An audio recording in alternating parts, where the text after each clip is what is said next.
Velho. Glória a Deus. Meus irmãos, eu quero cumprimentar todos os irmãos, aleluia. Que bênção que você veio nessa nossa segunda e última reunião da Reforma.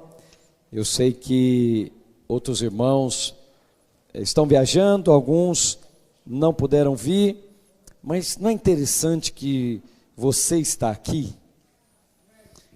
Não é glorioso perceber que o Espírito Santo não trabalha com filas, nem com hierarquias, nem com lugares reservados.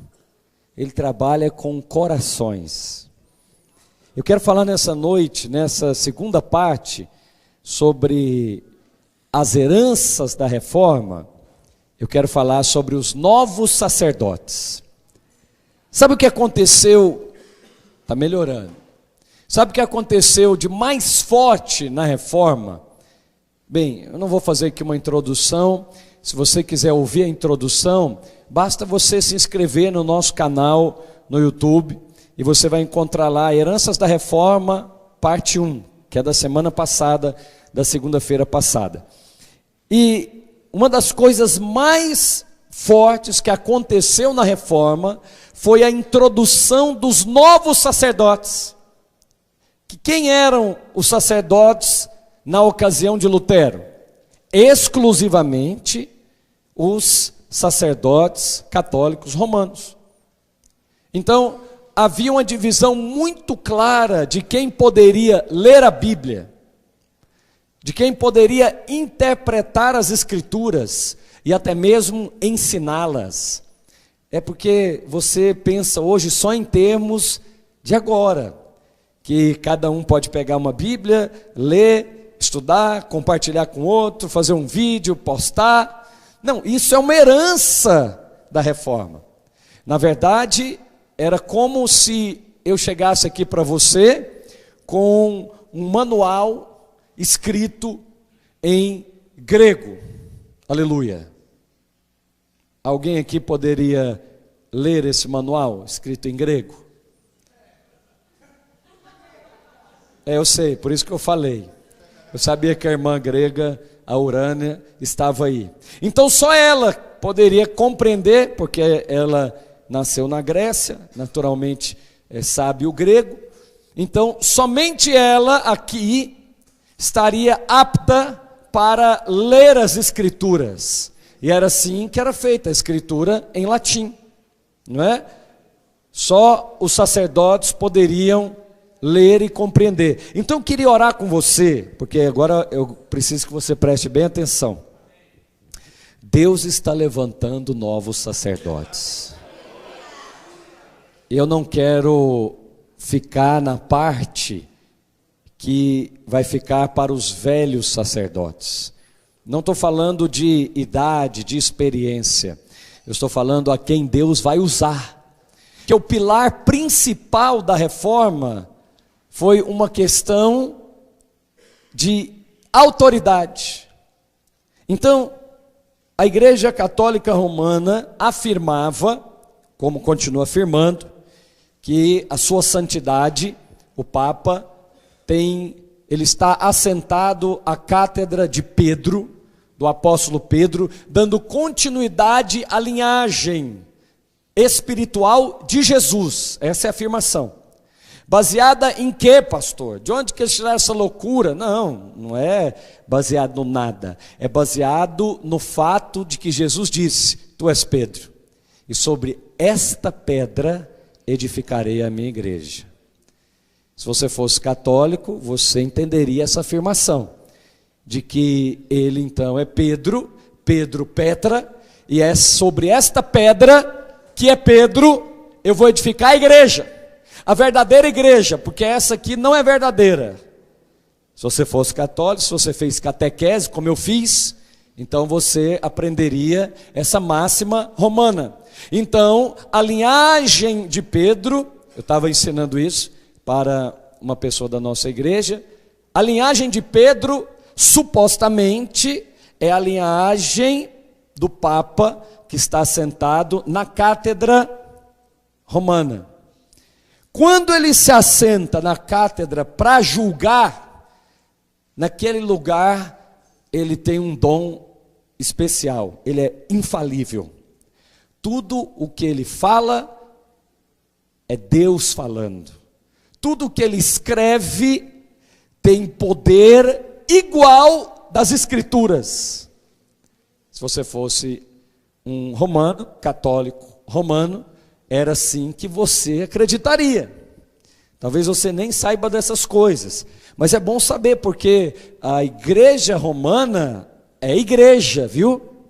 Ela não é seita, ela é igreja. Ela está fundada sobre o fundamento dos apóstolos, que é Cristo. Por isso que ela nunca desapareceu e também nunca vai desaparecer. Lá em Apocalipse, capítulo 18, ela está lá. Ela é chamada da Grande Babilônia. Ela não vai desaparecer. Por que ela não vai desaparecer? Porque ela tem um fundamento. Qual é o fundamento? Você pode chamar os católicos de irmãos. São nossos irmãos, sem nenhum problema. Todavia, o que está sobre o fundamento, aí não dá para ter comunhão. Entende? Não dá para ter comunhão. Por que não dá para ter comunhão? Porque aí entram outras crenças. Bem, mas eu não estou aqui para catequizar você, né? Para falar você da doutrina católica. Você quer saber mais? Depois vem para o seminário, nós vamos estudar, e estudamos algumas matérias sobre história da igreja, você vai aprender isso. Agora, por que eu estou falando isso? Porque esse foi o pilar da reforma, a introdução de novos sacerdotes. E sabe que eu percebo pelo Espírito que é essa reforma que nós vamos viver mais forte aqui nesses dias? Eu falei disso semana passada. Pastor, por que você está falando isso? Porque essa é a reforma que vai fazer diferença no arrebatamento. Se você perceber, o que vai fazer diferença realmente no arrebatamento? É a fome que existe nos corações. Todos nós aqui somos crentes, batizados. Bom, talvez nem todos, né? Tem visitante aqui hoje. Mas já convido você a batizar, aleluia. E aí, quando você batiza, você se torna membro do corpo. E aí, todos nós aqui, vamos supor, somos todos batizados, membros do corpo, evangélicos. O que vai fazer diferença naquele dia que o Senhor Jesus vier como ladrão na noite? Porque você sabe, o arrebatamento tem dois aspectos. Quantos aspectos? Primeiro aspecto do arrebatamento é como ladrão na noite. Lembra? Ninguém sabe quando o ladrão vem a casa, por isso orai e vigiai. Estarão dois no campo, um será tomado, né, ou arrebatado, e o outro será deixado. Você percebe que a Bíblia é tão tremenda, tão exata. Estarão dois no campo, trabalhando na obra. Um vai ser tomado, outro vai ser deixado. Então nós precisamos nesses dias orar e vigiar. Por que novos sacerdotes são levantados? Porque parece-me que tem gente que tem mais fome de Deus do que nós. Você precisa ser honesto para avaliar a sua fome de Deus. Você não precisa avaliar o amor de Deus. Deus já te ama no máximo. E Romanos 8 diz que não tem nada que vai separar você do amor dele, amém?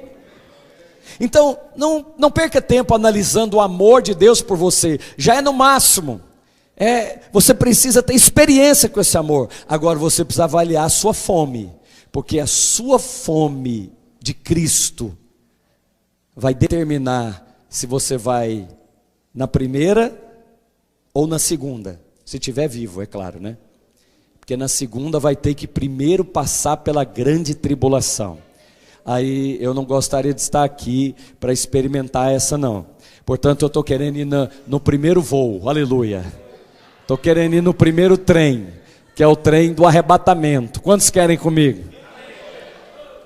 Agora, por que eu estou falando disso? Porque talvez você, ao conviver na vida da igreja, ainda não entendeu que cada crente é um ministro.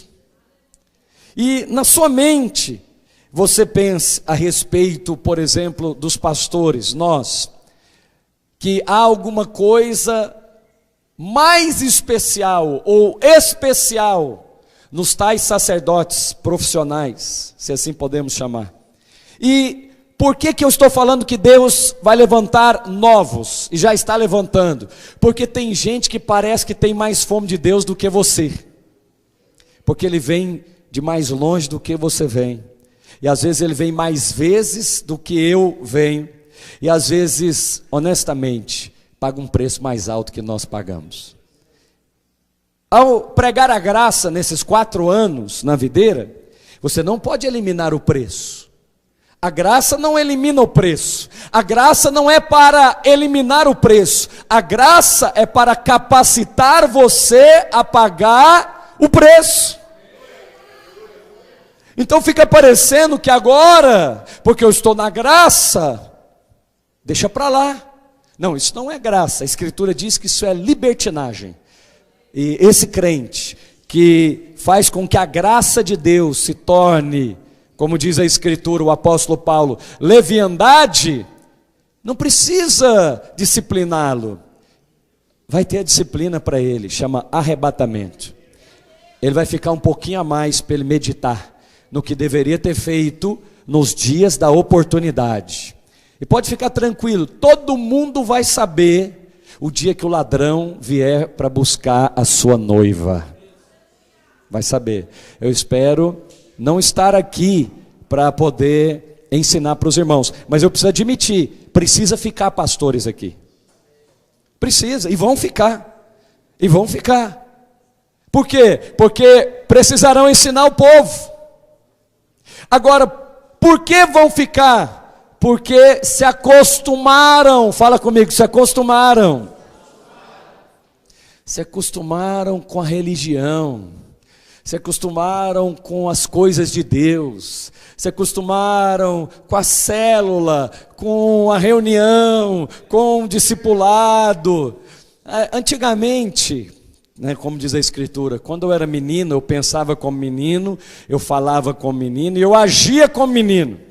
Quando eu era um menino pastor, ou um pastor menino, aí se eu fizesse uma reunião do tipo dessa, por exemplo, e eu não visse os principais líderes, e os discipuladores, e os pastores, aí eu já ficava, né, pastor Edson, danado da vida, né? E já ligava, e exortava. Hoje você sabe o que eu faço? Eu só percebo quem tem fome e quem não tem. E falo com o Senhor. Falo, Senhor, eu estou aqui e nós estamos aqui. Você faz a sua célula, você faz a sua obra para Deus, você põe a comida na mesa. Mas não dá para eu comer no seu lugar. E nem tem idade mais de ficar colocando a comidinha na sua boca. Então, hoje, graças a Deus por Jesus Cristo, essa visão mudou. Mas você precisa, ei, videira, agora eu quero falar com você, conosco. E é tão glorioso ter essa reunião aqui, que ela é aberta para a região metropolitana, porque tem certas coisas, como eu falei para você, que você precisa aprender a medir a fome, a sua fome, não a fome dos outros. Pastor, como que eu meço a minha fome? É pelo seu apetite. Quem está com fome, escolhe comida. Quem está com fome, come o que está na frente. Trazendo isso para a vida espiritual, você come o que está na frente. Você é um piolho de célula. Você é um piolho de reunião. E olha que nós só temos 2 ou 3, né? Se você for um líder ainda, se você for membro, vai ter 2 reuniões, uma da célula e uma do culto de celebração. Quando eu me converti, tinha reunião todo dia. Aliás, até tem nessas igrejas, né? São pentecostais. E eu trabalhava, estudava e ia toda noite. Aleluia! Quem ia também dar um glória a Deus? E aí, freguês, agora você veio para a videira, o que aconteceu? Está desanimado? Então, Lutero introduziu os novos sacerdotes. E quem foram os novos sacerdotes de Lutero? O sujeito lá que fez o seminário? Não. O sujeito lá que tinha o anel, né, do Papa? Não. Era quem tinha fome. Esses foram os novos sacerdotes da Reforma. Os novos sacerdotes da Reforma foram sacerdotes que tinham fome. E eu quero declarar que essa é a reforma que nós vamos experimentar. Como assim, pastor? Porque Deus não trabalha com os títulos. Deus não trabalha com a fila. Aí você fica... Eu estava aqui esses dias orando por alguém, não me lembro mais, e a palavra que veio ao meu coração é que essa pessoa ficava observando como se na igreja tivesse uma fila do tipo: primeiro vem, né, para receber, por exemplo, algo da parte de Deus. Então primeiro tem que vir para o pastor. Aí depois tem que vir para o obreiro, e depois tem que vir para o discipulador. Não, esses são meramente títulos que nós usamos para que a vida da igreja possa ser melhor organizada. Mas você sabe que Deus não trabalha com essas filas, né? Deixa a irmã pregar ali, depois eu continuo. Deus não trabalha com essas filas. Deus trabalha com o coração. Aí é o seguinte, é só um exemplo, tá? Aí tem aqui o pastor Ederson, que é pastor. Aí tem o irmão Tiago aqui, que é líder de célula. Então, na cabeça da religião romana, deveria vir em primeiro lugar a bênção e o favor de Deus para o clero, para o pastor. Mas o coração ali do irmão parece estar mais aquecido. Aí, lembra, você deveria notar isso, que Deus não trabalha com fila, mas Ele trabalha com corações. E aí Ele vai atrás do coração mais aquecido. Porque já desde os dias de Jeremias, desde a velha aliança, buscar-me-eis e me achareis. Quando? Jeremias já falou isso. Agora, imagine agora então. Imagine agora. Então Lutero introduziu esses novos sacerdotes, os crentes. Não aquele povo profissional. Por que você faz isso? Eu faço isso porque eu sou líder. Aí você profissionalizou agora a liderança. Não, você não faz isso porque você é tal coisa. Você faz isso porque você é um crente do coração aquecido. Porque você está com fome de Cristo. Você entendeu que é parte do corpo. E como disse aqui o João Lima, o Senhor quer usar você como ferramenta. Isso é revolucionário ou não é? Tem alguém comigo? Agora, nós estamos praticando isso mesmo? Estamos praticando isso de fato e de verdade? Eu falei na última reunião que se tivéssemos aqui, marcamos para 19 horas e os irmãos chegam aqui, mas todo mundo, e eu estou me incluindo, fica esperando um sacerdote profissional começar a reunião. É verdade ou não é? Então, precisa de reforma. Porque você ainda não acredita, você fala, está escrito no banner da videira, talvez está pregado no adesivo na sua Bíblia, cada crente é um ministro. Mas na hora de ministrar, lembra da fila? Quem está em primeiro lugar na fila da sua cabeça? Pode ser honesto, quem está em primeiro lugar na fila da sua cabeça? Mas está na minha também, fica tranquilo. Então, tem lá, agora os pastores, né, vamos ser capacitados, fazemos uma capacitação para pastores no Brasil, depois para as irmãs, depois para os líderes. É assim que começa o nosso semestre. E aí, tem a reunião lá. Aí deu tal hora, tem uma agenda, quem deveria começar. Mas a pessoa não chegou. O que deveria acontecer nesse momento? Se nós acreditamos que Lutero introduziu novos sacerdotes, alguém poderia, não significa que você vai chegar lá e pular no microfone, não é isso, eu estou falando do interesse do coração. Escuta aqui, o pastor Ederson, parece que o pastor Zamar não chegou, alguém vai abrir a reunião? Aí talvez o pastor fale assim, olha, não sei, geralmente é ele que abre. Aí o que a pessoa, que é um novo sacerdote, que tem fome de Deus, independente do título que ela tenha, deveria falar: escuta aqui, se não tiver ninguém programado, eu posso abrir? Mas para fazer isso, precisa ter duas coisas. Fala comigo: revelação.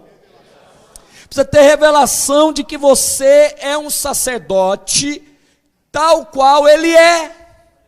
Ah não, pastor, ele é mais sacerdote que eu. Não, mas pode acontecer saber mais de Bíblia do que você, porque já deu mais aulas, etc. Né? Mas não está mais perto de Deus, eu garanto. Mas não tem dons extraordinários, eu garanto. Ninguém aqui na videira, de um modo geral, em todo o ministério, não tem ninguém que tem um dom extraordinário. Tem? Sujeito, não, já levantei 10 mortos, eu já ressuscitei não sei o quê, e paralítico já andou comigo, cego viu. Ninguém pode, amém, que tenha, em nome de Jesus. Mas irmãos, nós somos tudo aqui os pequeninos. Mas tem uma coisa que é mais revolucionário do que os cegos verem, os paralíticos andarem e os coxos serem curados. É você de fato acreditar que é um ministro. Meu Deus, se você tiver essa fé, como eu disse, duas coisas. Primeiro, revelação. Primeiro o quê? E segundo, precisa ter uma fé para você levantar da sua cadeira, para você se dispor lá na célula, falar: olha, escuta aqui, posso fazer? Aí o seu líder tem que ter uma fé igual à sua. Por quê? Porque aí ele pensa assim: esse negócio não vai dar certo. Por que não vai dar certo? Aí começa a fila. Fala comigo, a fila. Hoje eu quero destruir essa fila aí na sua cabeça. É a fila o seguinte: o irmão vai cantar, o irmão vai pregar, mas o irmão não tem experiência para cantar, o irmão não tem experiência para pregar. É claro que não tem, ele não é um sacerdote profissional, mas você tem fé para cada crente ser um ministro? Você líder vai ter que ter fé. E essa fé vai envolver paciência, treinamento. Vai ser ruim muitas vezes, e vai ser a maioria delas, acredite em mim. Eu estou te falando com conhecimento de causa.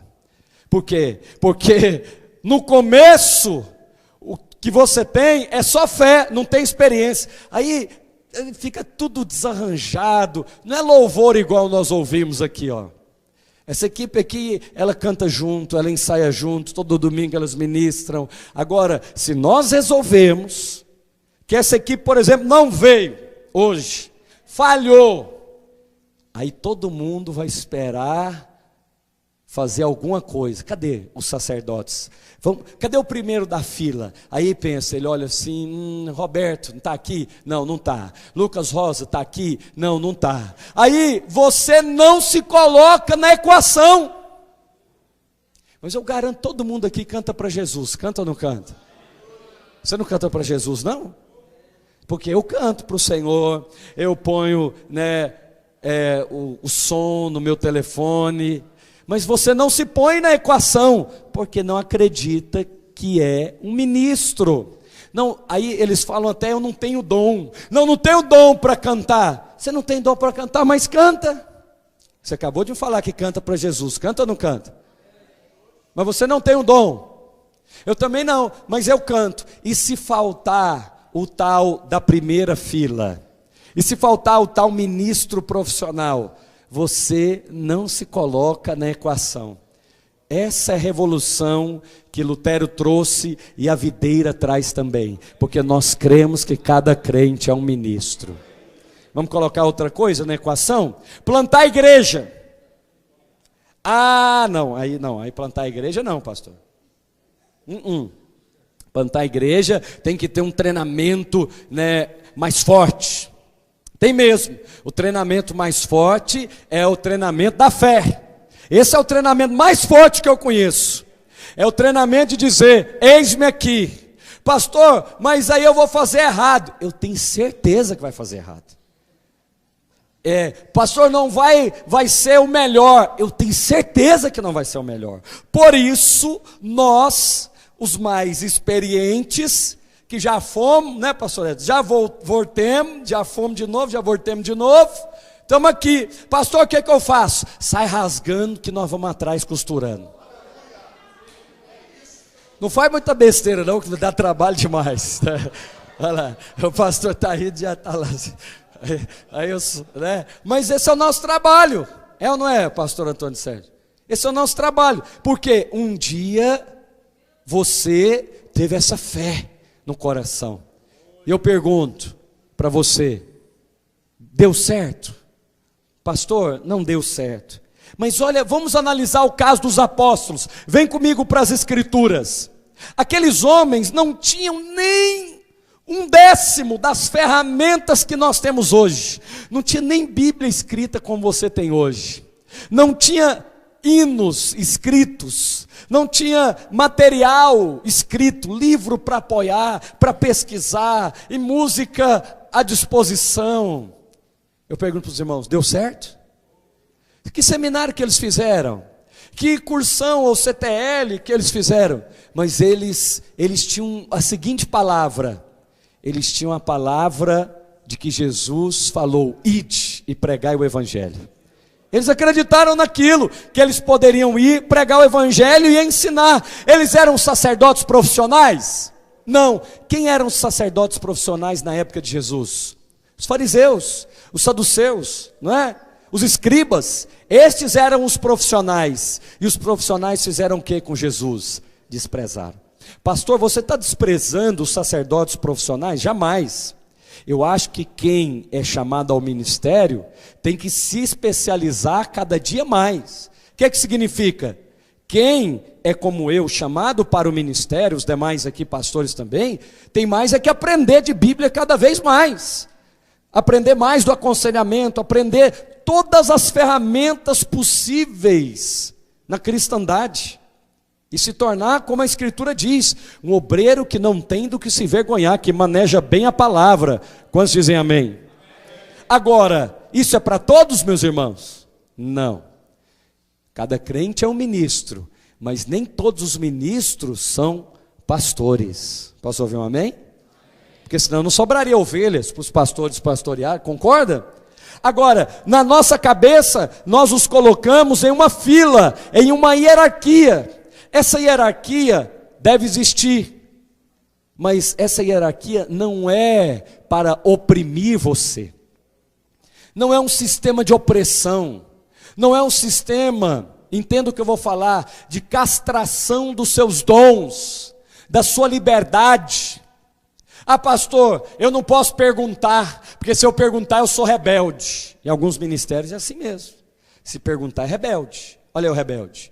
Não, mas eu estou querendo saber da Bíblia. Não, por que está perguntando? Está perguntando demais. Porque esse sistema é um sistema dominador, romano. Agora, nós confrontamos isso toda semana. Como que nós confrontamos toda semana? Você não é um sacerdote profissional, mas você lidera uma célula toda semana. Você faz discipulado, você ensina os crentes, você até batiza, porque na hora de batizar aqui, inclusive domingo agora tem batismo, aleluia. Quem que batiza? Não é o sacerdote profissional, porque nós fazemos questão de inculcar na sua cabeça, eu sou um ministro de Deus. Agora isso é um escândalo em alguns lugares. Você vai celebrar ceia? Ontem, olha o que aconteceu ontem, domingo, saímos aqui do culto, e aí fomos à casa de um irmão para almoçar, e aí a mãe desse irmão, aliás a sogra desse irmão estava lá, e depois do almoço conversando, tarará, etc, aí a mulher começou a abrir o coração, e falar de falta de perdão, de amargura, e o ambiente foi ficando solene, e aí o irmão falou assim, pastor, tem 30 anos que ela não ceia. Eu falei, uau, 30 anos? Eu falei, eu já tive uns 4 anos no meu ministério, gente que, né, veio de fora, de outras igrejas, não ceiava, tinha 4 anos, veio ceiar aqui. Mas 30, a hora que ela falou 30, meu olho brilhou. Eu falei, é hoje que eu vou quebrar essa cadeia aqui. É hoje. Aí ela falou, mas por quê? Eu falei, por que? Não sei, irmã. Não, porque eu tenho falta de perdão. Aí nós fomos para as escrituras, estudamos lá, e o irmão é ministro, ele já entendeu, ele já foi para a cozinha, preparou o pão e o vinho. Ele falou, é hoje que eu restauro a comunhão com a sogra, aleluia. 30 anos que a sogra estava fora da comunhão, do corpo de Cristo, né? Porque com o genro, né? Estava lá. Mas aí ele já preparou, porque ele entendeu. Ele falou, o Espírito está movendo aqui nessa reunião. Não era nem para isso. Mas isso é um escândalo em alguns lugares. Se você falar que fez ceia lá na sua casa com um grupo de pessoas chamado célula, isso é pedra de tropeço para muita gente. É ou não é, meus irmãos? Mas isso é uma revolução. Por quê? Mas nem todos creem de fato que cada crente é um ministro. Não cremos porque nós colocamos a fila para andar. E eu queria que você prestasse muita atenção de hoje em diante. Quando você colocar a fila para andar, coloque-se você mesmo nessa fila. Posso ouvir um amém? Nós somos ainda clericais. Nós somos ainda sacerdotes que gostam dos objetos santos. Criticamos os irmãos católicos que gostam da cruz com o homem pregado na cruz. Mas nós gostamos do altar para trazer a oferta no altar. Eu amo esse negócio aqui. E agora, o que você faz que não tem altar? Vamos construir um altar, né, pastor? Vou construir um altar lá do lado de lá. Vai ficar um altar, tem que ser altar, tem que ser alto. Quanto mais alto, parece que é mais consagrado. Se tiver escada, então é maravilhoso, dá para subir de joelho. Você está rindo, né?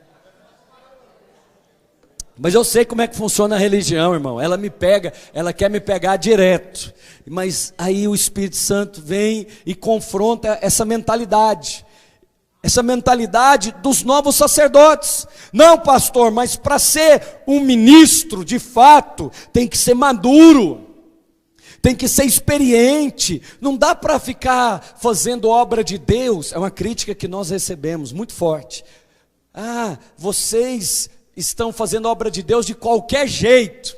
Sabe aquele, vou traduzir para você, de qualquer jeito. De qualquer jeito significa, vocês estão usando qualquer pessoa. Eu falei, você está perto de entender a visão.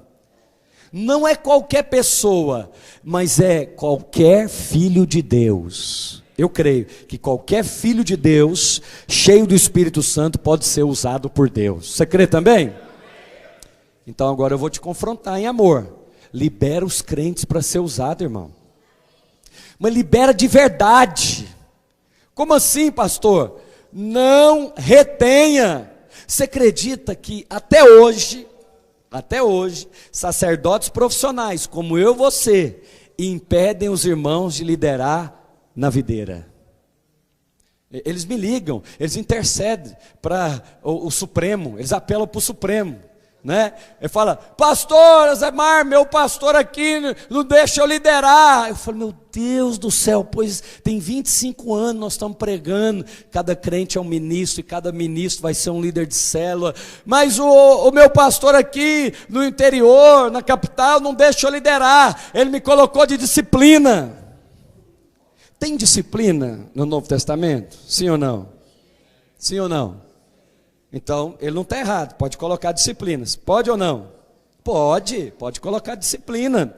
Eu coloco disciplina. Eu dou, por exemplo, uma palavra de oferta. O João Lima veio aqui e ministrou palavra de oferta. Se ele apelar nessa palavra de oferta aqui, com os irmãos, for apelativo, ou então passar do tempo, uns 15 minutos, tá bom. Mas não, faz 30, faz 40, eu ponho ele na disciplina. Só em 2028 que ele vai ministrar outra palavra de oferta. Aí você fala assim, ué, engraçado, aquele pastor sumiu. Não, ele está aqui, na reunião normal, mas aí nós conversamos no particular. Falou, olha, você tem que ser objetivo, não é pelo muito falar, que vai ser ouvido, etc, etc. Então, até hoje, nós que pregamos isso, que está escrito na nossa visão, impedimos irmãos de liderar. Então, você precisa fazer a seguinte avaliação: os seus critérios são os mesmos critérios do Novo Testamento? Porque, olha, você ficaria escandalizado se eu falar aqui alguns critérios que o Novo Testamento não usa, mas nós usamos. Podemos falar de alguns critérios que nós usamos, mas o Novo Testamento não usa. Nós usamos alguns critérios que são critérios exteriores, mas o Novo Testamento não usa.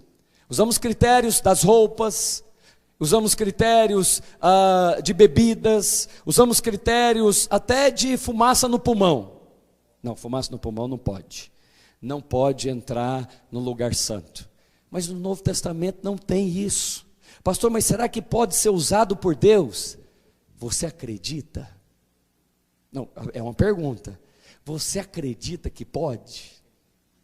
Olha a cara dos irmãos para mim. Ah, pastor, você está recomendando? Vê se eu sou louco de recomendar cigarro. Nem o ímpio recomenda cigarro. Ele fala que faz mal, mata, nicotina. E eu sou pastor, vou recomendar cigarro? Agora, qual é o problema dessas coisas exteriores? Os irmãos ficam usando isso para afastar a pessoa do serviço que é o ministério. Então, amados, quantos precisam de uma reforma? Dá um glória a Deus. Pastor, mas eu acho que você está exagerando. Eu estou exagerando mesmo. O objetivo é chocar você, para você meditar. Amém?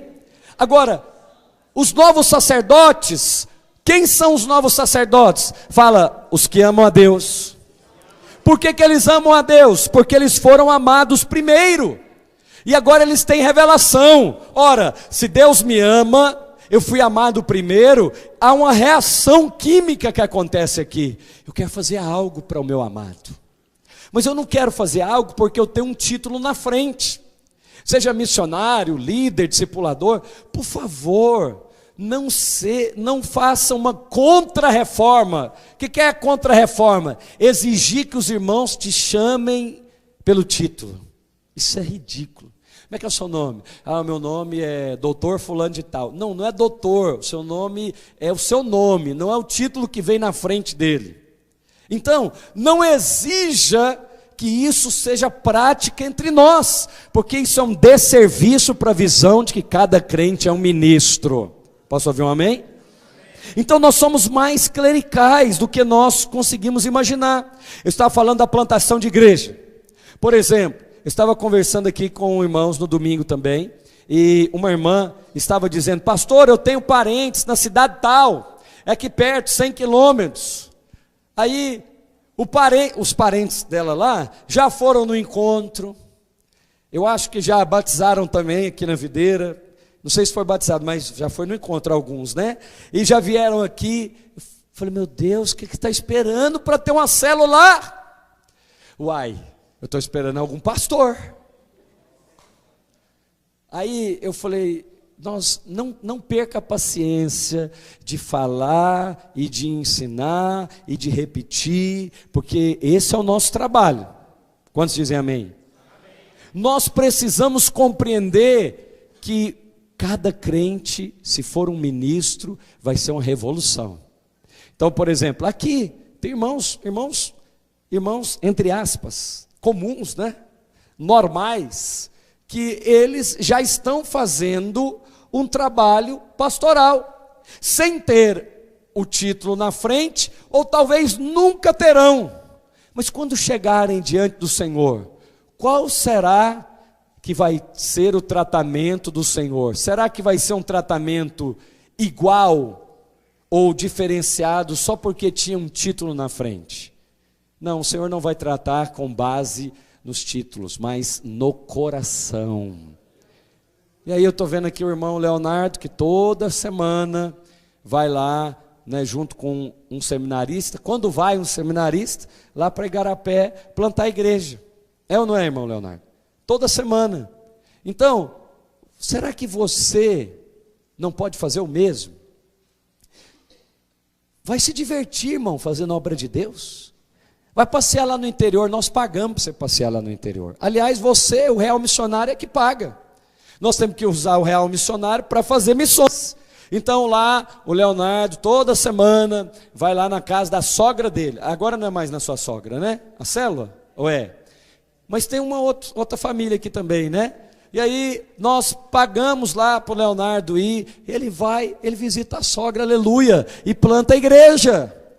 Mas ele nunca nem falou que quer ser pastor, também nunca perguntei, e nem interessa saber se quer. Ele entendeu, eu sou um ministro, então aonde eu estiver eu posso levar o reino de Deus comigo. Mas tem muitos outros, né, que estão aqui e que podem ensinar. Por exemplo, por que eu estou falando de novos sacerdotes? Nós fizemos uma capacitação de professores aqui, eu estava vendo a quantidade de irmãos que vieram, porque entenderam que o professor é aquele que tem um chamado no coração para ensinar a palavra. E aí eles vieram. E aí agora nós vamos usar os professores para dar as aulas. Ah, mas o professor não é pastor. Você sabe quem tem resistência com isso? Não somos nós os pastores, são os outros crentes que vão te ouvir. Aí quando você chega aqui na frente, e você está dando aula de cursão, e você é o pastor fulano de tal. Ah, pastor, mas os pastores não vão dar? Não, os pastores têm obrigação de dar, porque faz parte do trabalho. Não queremos fazer com que os irmãos deem, os pastores fiquem descansando, não é isso. É tirar da sua cabeça a fila, lembra da fila? Não, só pode dar essa matéria se for fulano de tal. E sabe qual é o meu objetivo com isso? Atingir a igreja, quebrar o clericalismo que está sentado lá na sala de aula. Porque quando ele vem aqui e vê uma irmã dando aula, ou vê um irmão dando aula, às vezes ela até fecha o coração. Fecha ou não fecha, irmãos? Confessa o seu pecado, você já fechou. Pode confessar, já fechou.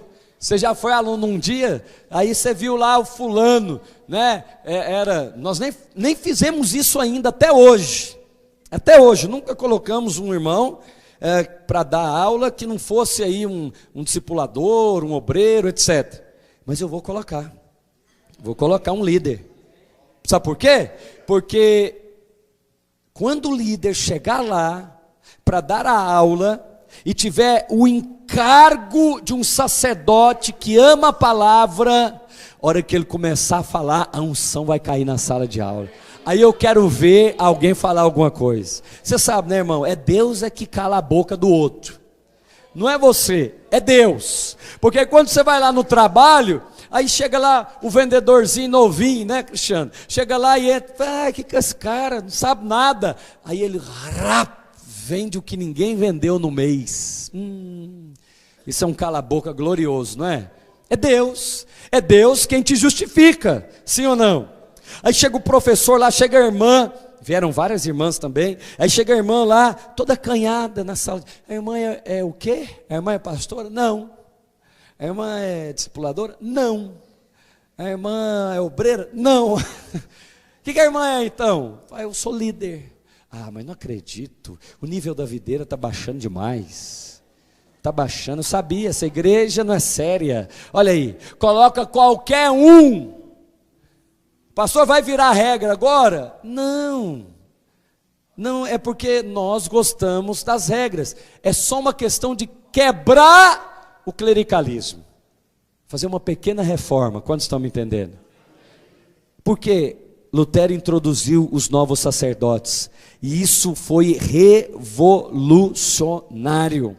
Mas ainda nós precisamos quebrar essas barreiras, quebrar essas coisas que estão na nossa mente, com relação à obra de Deus. Simples, irmãos, a obra de Deus é mais simples do que você pode imaginar.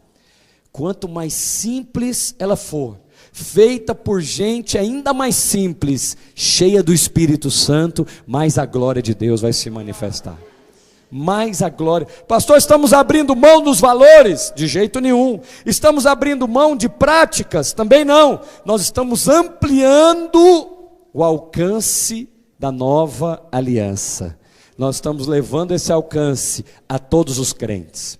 Olha, eu queria chamar os irmãos da equipe de louvor aqui, e talvez outros também que queiram estar aqui, e que queiram aprender. Se você deseja ministrar como esses irmãos ministram, pastor, é de qualquer jeito? Claro que não, vai ter um ensaio para você participar, tem um líder do louvor para você falar, você vai aprender as técnicas, mas precisa dar o passo. Posso ouvir um amém? Então, nós precisamos ser confrontados por aquilo que nós mesmos pregamos. Nós pregamos, cada crente é um ministro, mas na hora de plantar a igreja, só pastor. Nós pregamos, cada crente é um ministro, mas na hora da aula, só discipulador. Nós pregamos, cada crente é um ministro, mas na hora de ministrar a célula, só o irmão que fez o cursão, o CTL e 6 meses de seminário. Irmãos, eu preciso da sua ajuda. Eu preciso que você permita os irmãos ministrarem. E é claro, você está ali por perto e vai ajudá-lo. Pastor, mas o nível vai cair demais. Provavelmente vai mesmo. Mas você tem fé para confiar que Jesus vai cuidar daquela célula? Olha, se eu e essa equipe de pastores aqui não exercemos essa fé, nós não teríamos plantado junto com os irmãos essas 54 igrejas. Porque a comparação é maligna. Ela destrói a obra de Deus. Então nós precisamos dar mais acesso aos irmãos para ministrar. Eu penso nisso constantemente. Então, por exemplo, nós, a partir do mês agora de agosto, vamos ampliar a nossa capacidade de treinar os santos. Como? Nós temos aí o cursão e o CTL. Você precisa, em nome de Jesus Cristo, ter revelação e colocar os irmãos da sua célula no cursão. Não é porque em primeiro lugar você quer multiplicar a sua célula. Claro que não. É porque fazer o cursão para esses irmãos só tem vantagens. Eles vão aprender mais da Bíblia. Eles vão se tornar pessoas mais desembaraçadas. Eles vão ser mais cheios do Espírito Santo, porque vão conhecer a verdade. Então não é uma questão do pastor pegar no seu pé. É uma questão que você entendeu. Cada crente é um ministro.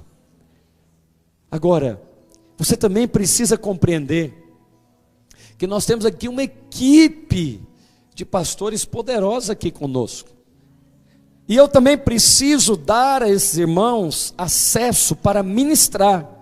Não ministrar como um ministro regular, mas do ofício, o santo ofício que Deus os chamou.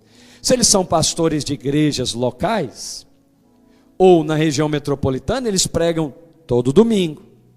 Mas eu tenho aqui pelo menos 6 ou 7 pastores, sem contar as esposas. Nós precisamos exercitar mais esses irmãos. Quantos estão me entendendo? Então nós vamos, a partir de 6 de agosto, vamos fazer uma reunião pela manhã. Eu vou dirigir essa reunião e vou estar com um grupo de pastores, pelo menos 3. E vamos fazer uma outra reunião também às 18 horas, que não vai ser só de jovens, vai ser a reunião da igreja, reunião normal para todos os irmãos, que eu também estarei junto, e vamos treinar um outro grupo de pastores. E os jovens, aleluia, não tem muitos aqui hoje, né? Radicais livres. Deixa eu ver se tem radical livre aí, dá um glória a Deus. Tem sim. Vão ficar no sábado. No sábado, porque o sábado é o dia radical livre do Senhor, aleluia. Eu me lembro quando eu me converti, eu era quase um adventista. Sábado era lotada a agenda. Sai do trabalho 1 hora, 3 horas era a célula, 5 horas era o cursão, 19 horas era o culto. E 22 a comunhão, e no outro dia, domingo, 7 da manhã, reunião de discipulado. Estou te falando, hein? Por quê? Porque é assim mesmo, quando se é um radical livre, aleluia. Agora, tem irmãos adultos que não podem vir no culto domingo de manhã, não é verdade? Trabalha lá, por exemplo, depósito de gás, não pode vir domingo de manhã. Trabalha lá na feira, não pode vir domingo de manhã. Motorista não pode. Aí nós estamos perdendo esses irmãos na comunhão. Vários estão me reclamando. Aí eu estou encontrando eles aqui no culto de jovens, no domingo, 18 horas. Mas eles não contam não, nem eu dou conta, eu fico lá do lado de fora no louvor. Aí a religião é dura, luzinha apagada, irmão. Fala para mim se você dá conta. Dá conta não, eu conheço, é bruto, rústico e sistemático. Não dá, aí tem que fazer uma reforma. Aí as luzinhas piscando aqui, vê se você dá conta. Dá conta, Viviane? Dá não. Aí nós temos que arrumar um culto para nós assim, luz acesa, aleluia, normal, né, pastor? Né? E o barulho, ontem a minha dona veio aqui, ela ficou lá de fora. Vamos entrar, falou, não dou conta. Por quê? Está barulho demais. Não é barulho demais, é nós estamos ficando velhos, aleluia. Né? Então, nós precisamos dar mais oportunidade para mais gente ministrar, quantos dizem amém? E para ninguém, fala comigo, ninguém ficar de fora. Não precisa. Por que precisa ficar de fora? Eu não estou falando de fora do prédio não, estou falando de fora da comunhão, de fora da célula. Vou te contar o testemunho para finalizar, da minha tia chamada Regina Bernardes Frazão. Ela, fumante, a vida inteira, fuma até hoje, a titia. Aliás, está doente por causa de enfisema pulmonar, de cigarro. Aí ela chegou lá na videira. Aliás, ela aposentou. Eu falei, tia, o que você está fazendo? Nada. Então a senhora vai fazer um curso lá na minha igreja, que eu vou dar esse curso para a senhora. Curso de quê, menino? Curso da Bíblia. A senhora não está fazendo nada? Vamos para a igreja fazer o curso. Aí só que tinha um problema. Ela chegava lá fumando. Aí ela chegava assim, falava lá, eu vim aqui para ouvir a aula do meu sobrinho. Quem é o seu sobrinho? O Azemarzinho. Aí os irmãos, tem esse aqui não? Não, desculpa, é o pastor Azemar. Ah, esse tem aqui. Aí ela entrava fumando. E aí os irmãos, é a tia do pastor, deixa fazer o quê, né? Deixa ela entrar. Aí eu falei, tia, não pode fumar dentro da sala, o povo aqui é crente. Ah, é mesmo, os crentes não fumam, né? Não fuma não, tia. Então, mas aí eu não posso fumar? Pode.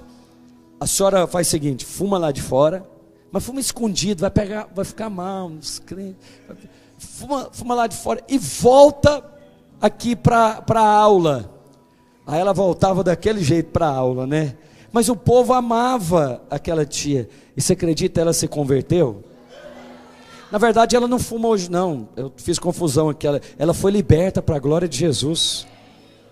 Mas por quê? Porque alguém, um crente, era jardim aberto. Eu falei, não, pode vir para a célula, vem fumando mesmo, vem bebendo mesmo, vem cheio de demônio mesmo, aqui a gente resolve. Mas nós queremos limpar o peixe antes de pescar. Você é um crente reformado, eu creio nisso. Você é um crente cheio do Espírito Santo. Vem com a luzinha apagada também, irmão. Eu estou fazendo exercício, você já veio, né? Você ficou até o final? Aleluia, você é o pastor vencedor. E se tiver pisca-piscas? Vem também, aleluia. Você tem que vir para você dar umas confrontadas na religião. Agora, tinha uma glória poderosa aqui ontem nos Radicais Livres. Você acredita? Com luzinha apagada e tudo. É duro, né, irmão? Ou nós estamos ficando velhos, ou nós precisamos de uma reforma. Eu creio que nós estamos precisando de uma reforma poderosa. Fica de pé onde você está. Vamos adorar Jesus. Vamos glorificar o Senhor. Ministra aí agora e fala: Jesus, eu quero ser um sacerdote novo. Fala para o Senhor. Você não precisa desses instrumentos. Você só precisa de um coração aquecido. Elimina agora a fila da sua vida. Deus não trabalha com filas. Deus trabalha com corações. E o seu coração está aquecido. O seu coração está aquecido para Deus. Seu coração está aquecido para a sua família. Seu coração está aquecido para o seu casamento. Seu coração está aquecido para a célula. Você é um ministro da nova aliança. Uou! Salvos pela graça, pelo poder da cruz, e hoje livre sou, pelo meu Jesus, e não há amor maior que o teu. Em teus braços fortes descanso meu ser, e a tua fidelidade enche o meu viver, e minha alma anseia mais de ti. Coração clama por ti, e o meu desejo é cumprir o chamado que tu tens pra mim. Te amo, Jesus, te amo, Jesus. Eu quero mergulhar em tua presença, Senhor, e desfrutar o verdadeiro amor. Quero mais de Deus, eu quero mais de Deus, eu quero mais de Deus, eu quero mais de Deus.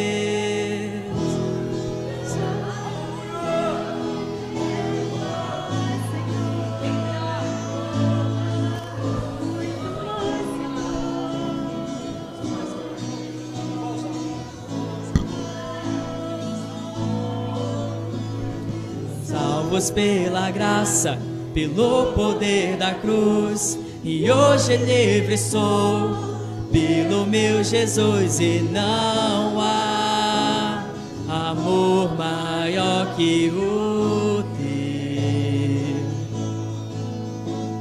Em seus braços fortes descanso o meu ser, e a tua fidelidade enche o meu viver, e minha alma anseia mais de ti. Oh, deseja mais hoje. Meu coração clama por ti, e o meu desejo é cumprir o chamado que tu tens pra mim. Te amo, Jesus, te amo, Jesus. Quero mergulhar em tua presença, Senhor, e desfrutar o verdadeiro amor. Mais. Quero mais de Deus, eu quero mais de Deus, eu quero mais de Deus, eu quero mais de Deus. Aleluia, aleluia, aleluia, aleluia, aleluia, aleluia, aleluia, oh, aleluia. Eu quero mais de Deus, aleluia. Oh, queremos mais de Deus, Senhor. Meu desejo é cumprir, Queremos mais de o Deus. chamado que tu tens pra mim. Te amo, Jesus, te amo. Deixa os crentes ministrarem. Quero mergulhar em tua presença, Senhor. Libera os irmãos. Desfrutar o verdadeiro amor. Libera os irmãos. Quero mais de Deus, eu quero mais de Deus, eu quero mais de Deus, eu quero mais de Deus. Eu gostaria que você, Divino, projeta para mim Lucas capítulo 5 e versículo 37. Deixa eu te falar o que vai acontecer se você se dispuser aí nessa direção que nós estamos indo aqui. Eu reconheço que tem pessoas que têm mais fome do que eu. E é bom que você reconheça também, perto de você, pessoas que têm mais fome. Porque Você não precisa se comparar, nem deve, mas você deve se inspirar. Fala comparação e inspiração. São duas coisas muito diferentes, com resultados diferentes. Quando eu vejo alguém mais cheio de Deus, eu não me comparo com ele. Não, eu me inspiro nele. O resultado é muito diferente. Quando eu me comparo, eu trago acusação. Mas quando eu faço desse irmão, dessa irmã, uma inspiração, aí eu trago motivação. Porque eu penso, ele é filho de Deus como eu. Ele tem acesso ao trono da graça como eu tenho. Portanto, o erro não está nele, nem em mim. É uma questão de fome. E aí, eu vou te contar o que acontece. Olha o que diz Lucas 5,37. E ninguém deita vinho novo em odres velhos. Do contrário, o vinho novo se romperá, e os odres, e se derramará, e os odres se perderão. Agora olha o 38, por favor, divino. Mas o vinho novo deve ser deitado em odres novos. 39, por favor. E ninguém, isso aqui eu acho poderoso. Fala comigo, ninguém. Ninguém inclui o seu pastor, ninguém inclui o seu supervisor, o seu líder, ninguém, tendo bebido o velho, acostumado com o velho, acostumado a cantar aquela música, acostumado a reunir desse lado do salão, a sentar na mesma cadeira, porque você é mineiro. Ninguém, fala comigo, ninguém quer o novo, não quer.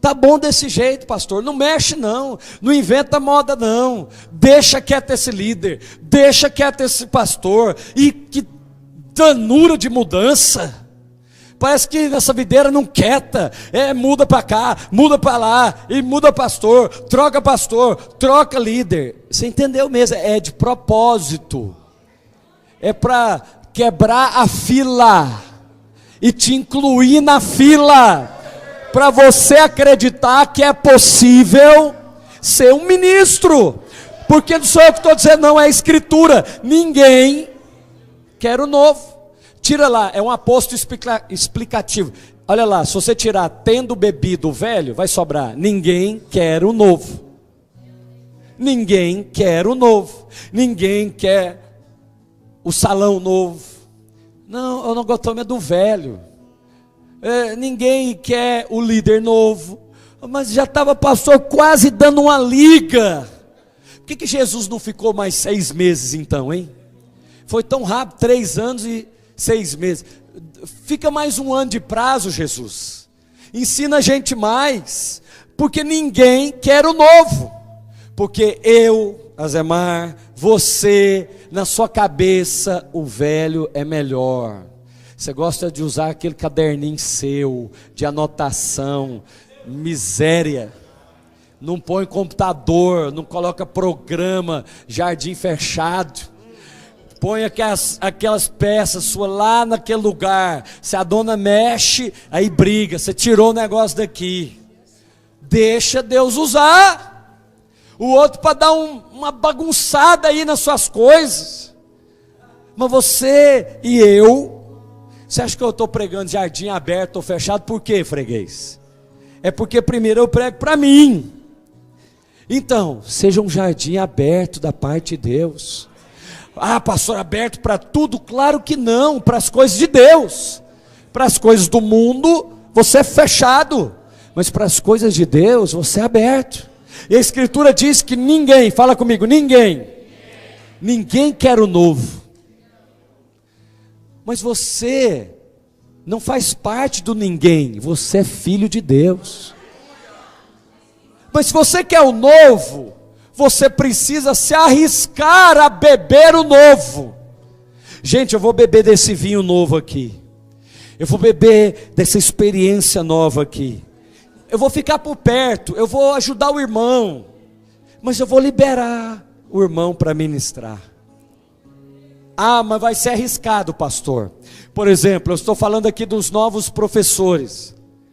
Vai ser arriscado mesmo. Eu corro o risco dos alunos não quererem voltar, eu corro o risco do professor não saber dar uma aula tão bem quanto um pastor já experiente, mas é o risco de beber o vinho novo. Só que é o seguinte, ao beber o vinho novo, você também corre o